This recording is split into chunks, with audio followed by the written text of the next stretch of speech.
Fantasy VII is one of the most important video games of all time. Final Fantasy VII is a turn-based role-playing game developed by Squaresoft in 1997 on the original PlayStation, being the 7th entry in the series. During the time, JRPGs were a niche genre in the Western markets at the time. Even with games like Final Fantasy IV, Final Fantasy VI, Earthbound, Secret of Mana, Pokemon Red and Blue, and Chrono Trigger, the genre wasn't getting the recognition that other Western RPGs were getting at the time, like Ultima, Dungeon Master, and Wizardry.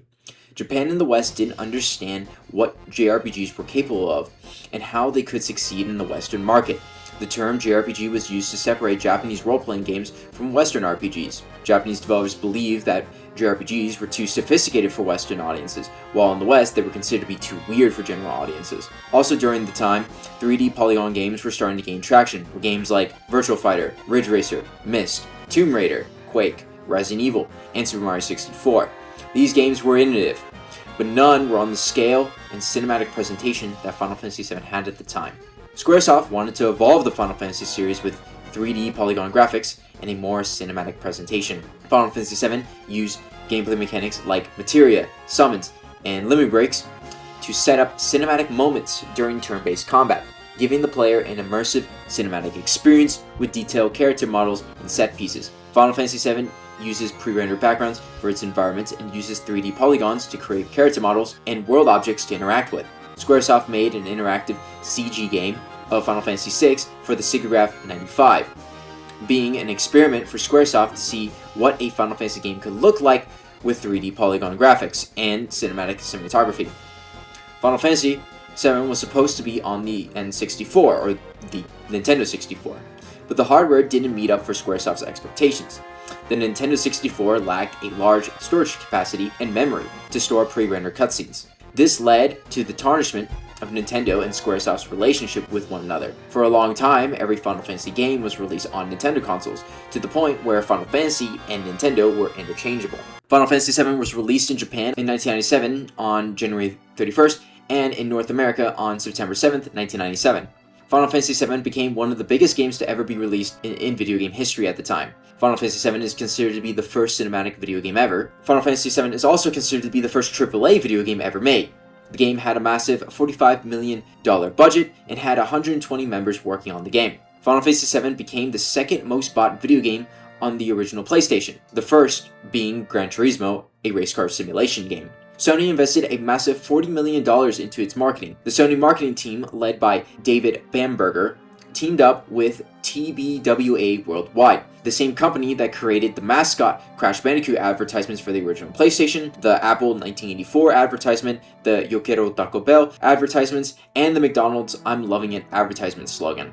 They wanted to advertise the game as a movie experience rather than just a kid's toy in America. They made advertisements like, "Someone please get the guys who make cartridge games a cigarette and a blindfold," a Sears shirt advertisement with Cloud's character art plastered on the shirt, and an advertisement to recruit programmers for Eidos to make a PC port for Final Fantasy VII, using Tifa Lockhart sexually to promote the advertisement. Final Fantasy VII introduced themes and ideas to people that were rarely brought up before in media.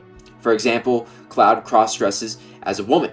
During this time, this was many people's first introduction to the idea of cross-dressing, presenting it as a normal thing, with many people accepting Cloud as a beautiful woman rather than a man in a dress. Final Fantasy VII is also a critique of capitalism and Western interventionism, specifically Japan's relationship with Western influence. Shinra is a representation of this. Shinra is responsible for things like sucking the life stream out of the planet Gaia, which is a commentary on hurting the environment for industrial progress. They also created Sephiroth, a weapon of mass destruction, which could be seen as some form of representation of the atomic bomb, being a man-made weapon made to be a weapon of mass destruction to end wars.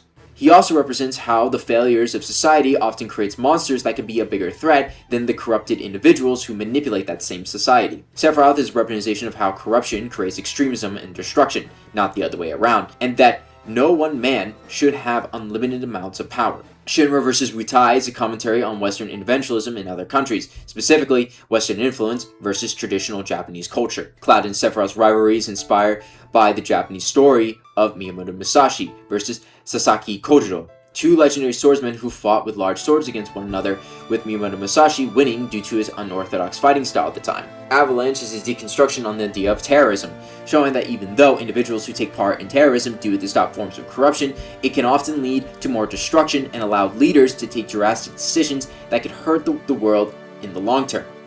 Many characters in the story of Final Fantasy VII are fighting to understand who they really are as people. Often, people make assumptions about who we are, often leading us to believe that that is who we really are. Cloud Strife, specifically, is a subversion of the male protagonist. He is presented as cool, edgy, and masculine, but in reality he is insecure, sensitive, and cares about the people around him. Cloud pretends to be someone he is not due to things like his trauma with Zack's death, his failure in becoming a soldier of first class, and his isolation growing up. Cloud has always wanted to fit in and be accepted by the people around him, especially wanting to be seen by Tifa when growing up, because she was popular. Many fans have interpreted Cloud Strife as an autistic-coded character due to these reasonings. Aerith's death is one of the most iconic moments in video game history.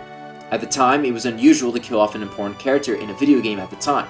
Many people say Aerith is an interchangeable character and romantic interest in Final Fantasy VII. She is also an important character to have in your party due to her healing capabilities being the only white mage in the game. For a long time, people thought there was a way to save Aerith. Many players didn't believe that Aerith was supposed to die. Due to this, Aerith's death in the game, it introduced many people to the concept of death and loss.